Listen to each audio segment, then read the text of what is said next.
Hey, what's up, NBA fans? Matthew Bellman, Ryan Kostrowski, DFS 5-pack right here. Go ahead and click the thumbs up button if you don't mind, and let's talk about today's four-game slate within the National Basketball Association.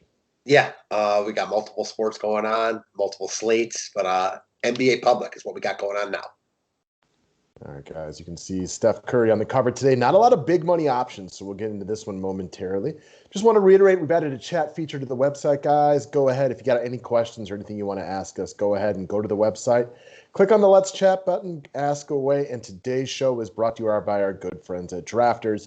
We've mentioned it before. We'll keep mentioning we got 14 days to go. They got a large overlay contest for the NFL early best ball. Only $5.5 buy-in, $30,000 in prizes, and it's shaping up to have monster overlay, which just does not happen as often in the DFS world anymore. No, it does not. All right, so I wanted to add a slide today to kind of talk over. With the craziness of the NBA, just want to throw out a couple of thoughts and feelings real quickly about some things that you can anticipate or look into. As a Bucks fan, we played in Minnesota yesterday in a weird afternoon game. We get a Hawks team tonight that could potentially be missing Trey and Gallo. Already Collins is out.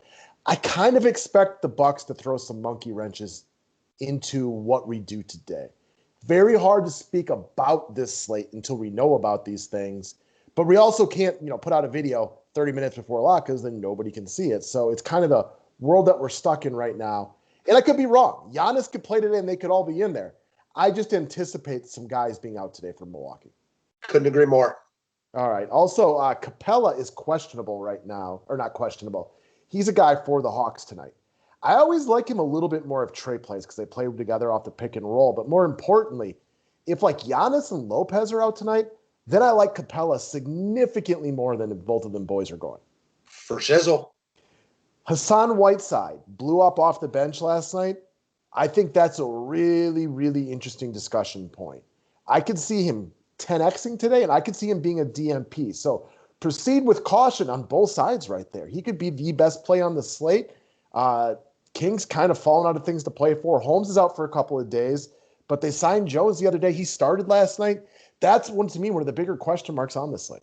Yeah, it's a big, big, big question mark, and we might not know until after lock. Yeah, and I don't think he'll start today, so I think you're going to have to just take a guess there. I think the safe guess is to play him, but that does not come without risk. Yup. We anticipate a Suns blowout tonight, so a lot of our picks are going to be piggybacking off of that. You got the Kings on the tail end of a back-to-back with travel going up against an inferior team. The Kings are playing like garbage right now to boot, to go all those things. So for us, we anticipating the Suns kind of winning this one early. And I don't even care. Like the guys that we've chosen, that I've chosen specifically, are under 4K, like playable in any sort of game script. As far as your Cavs go today, Sexton is questionable. We may not know about that one for a while. I think you should also watch for potentially Kevin Love and or Jared Allen not being in the lineup today. That's a game that's going to have some peel. The Warriors are still a plus matchup, so keep your eyes peeled for that one. And I want to get to another game. With the modern NBA being as just weird as it is, and you can't go on Twitter without people whining like I do right now about how unwatchable the NBA is in the regular season. The one game, and it has very little DFS appeal from a 30,000-foot view until you kind of think about it this way. We expect the Lakers and Celtics to be a good game. And while the Lakers are not a crushed team or a crushed spot, at least this could be a competitive game with guys who are actually playing to win. Yeah, no doubt about all that. I don't expect Jason Tatum to ball today, but I at least know he's going to play his minutes and probably play for 4 quarters. For shizzle. All right. So again, monthly, weekly memberships available through the website. Subscribe to the station if you're new to it. Today's cover boy is Steph Curry. I don't think this is like the guaranteed, 60-point repetition of what we've seen, but he didn't have to play big minutes last night. He's absolutely on fire. Most importantly to me, the Golden State Warriors need to continue to get wins. The Cavs are bad at defense, but also you have money. We're going to talk about a bunch of cheap guys today. There's no Jokic. There's no Giannis. There's no Harden. There's no Kevin Durant. You're going to have to spend your money somewhere. Curry's the best stud on here. They still have plenty of motivation to win. And this sharpshooter extraordinaire is just on fire right now. Yeah, probably the best shooter ever. A lot to like on a slate without a lot of spend-up options. He makes sense in all formats. It's also one of those things like if Curry only gives you 48 today, that's not great value on 10-6. It's actually a little bit of a disappointment, but that still sets up to be one of the higher scorers on this slate, and it still can be a way that you can place high in GPPs even if he doesn't crush it. No doubt about all that.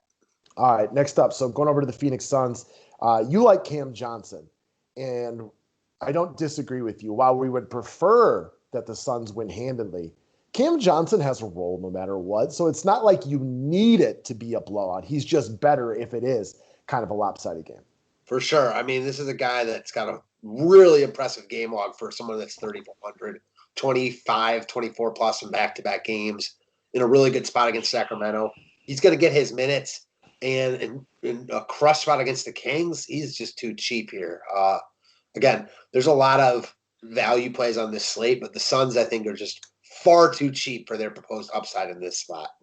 Flip side of this one, too. If Milwaukee does go after the resting type of thing tonight and doesn't play some of their big names, these Suns guys will be real low owned then, too, because all the cheap value will probably come from the Bucks. So moving forward, just have that in the back of your mind. Now, Milwaukee might play everybody tonight. I'm just anticipating some guys being out. Yep. Next up, let's talk about point guard from your Cleveland Cavaliers. Another team that might rest some guys tonight, because they got to save them for the playoffs, right? Sexton is questionable right now. Garland was really good early and then kind of slowed down throughout the game last night. But part of that was, Kevin Love played well. Taurean Prince played well. He still seems to be a solid ho-hum play in here. I don't see any reason he wouldn't be in there. Obviously, the afternoon will come and we'll see what happens right here. But Garland just seems to be, for me, like one of the safer plays tonight, especially if like Sexton doesn't play or Kevin Love is not in the lineup tonight. Yeah, this is one where we'd love to make the video, half hour before the slate started and we had all the news, but unfortunately you wouldn't have time to watch it. So as of now, I expect this game to be decently competitive. Garland is solid, if not spectacular at this price point. And again, I think this game is relatively competitive and he looks good here. If Sexton, is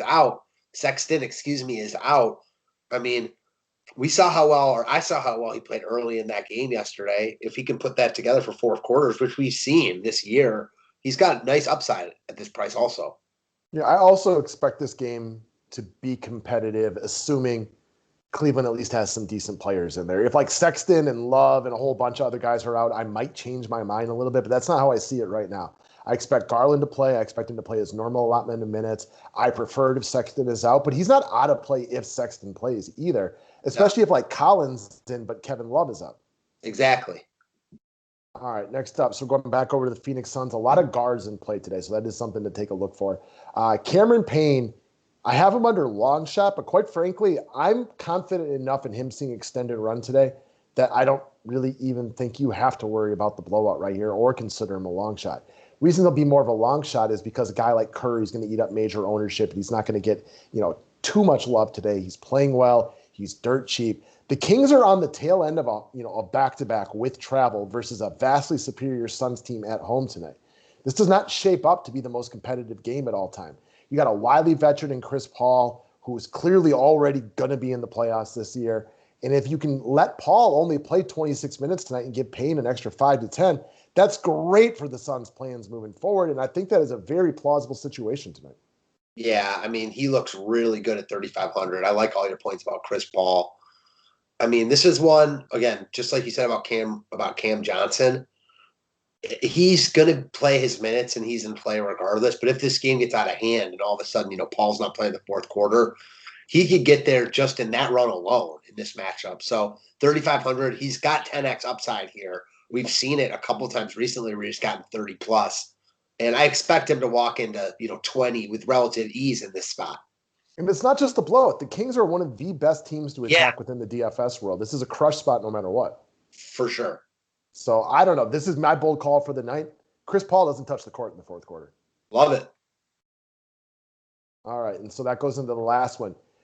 Cam Johnson and Payne will still get a little bit of attention because of their game logs and everything like that and positions that they play.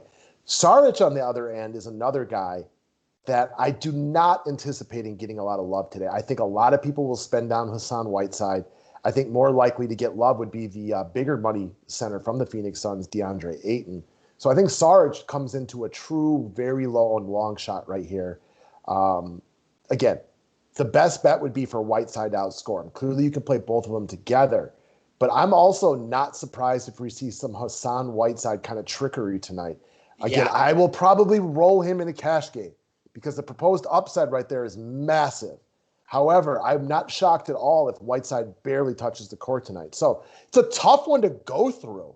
But like the pivot to Saric, even if Saric only gave you 18 tonight, it has the potential to be almost baseball-esque in that way.